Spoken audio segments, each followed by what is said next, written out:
Good evening, everyone. My name's Cory, and I'll get right to the point because time is money.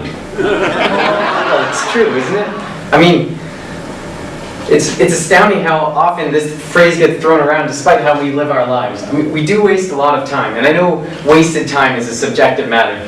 So let's just consider the amount of time that we spend waiting every day. Waiting in line, on a bus, on a train. Waiting is required to carry out our lives.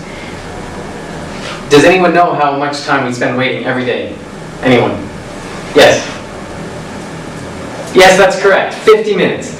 50 minutes every day. And it's unavoidable. I mean, you can't avoid waiting in line every time you go to the grocery store, or avoid waiting in traffic every time you hop on the QEW.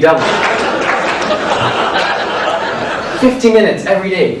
That's 5% of our waking hours. If you work from age 20 to 60, then over the course of your career, you'll have spent 12,000 hours waiting. That's 1.4 years straight. Wow. So, I stand before you today with a proposal that will help you to improve your life and society by a simple gesture.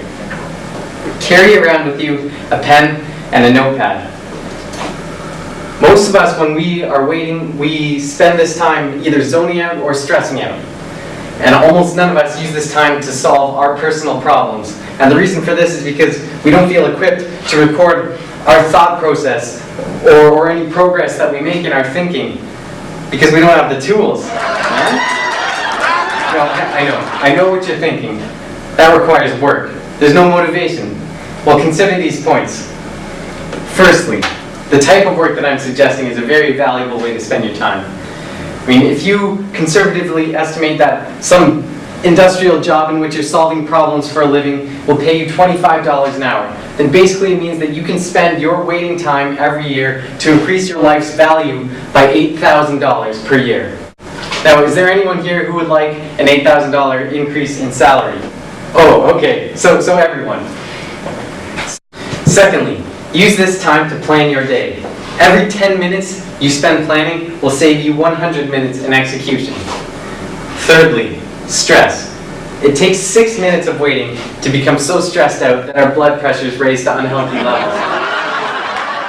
The reason for this is that when we wait, we become overly concentrated on the passage of time, and we start obsessing over the uncertainty in the near future. And this uncertainty eats away at us. As a result, we overestimate our wait times by about 36 minutes, or 36% rather. So, if you use your waiting time to do something constructive, then you won't be bothered by waiting because you've suddenly created value in the time you're spending. Next, Sir Isaac Newton, Alex Graham Bell, Leo da Vinci, all these great inventors swore by pocket notebooks. Imagine that you can capture the next big invention just because you feel prepared to solve the problem when you spot it. And this brings me to my final point, which I think is the most exciting one, and I hope you find it so. This is an opportunity for globally interactive cooperation in which we can all work together to solve our worldwide problems that are our social responsibility. Imagine if 8 billion people all began to work together to solve problems such as war, or pollution, or social inequity. I know that's a lot to ask for, but you and me, we have the power and the time to make a start. Thank you.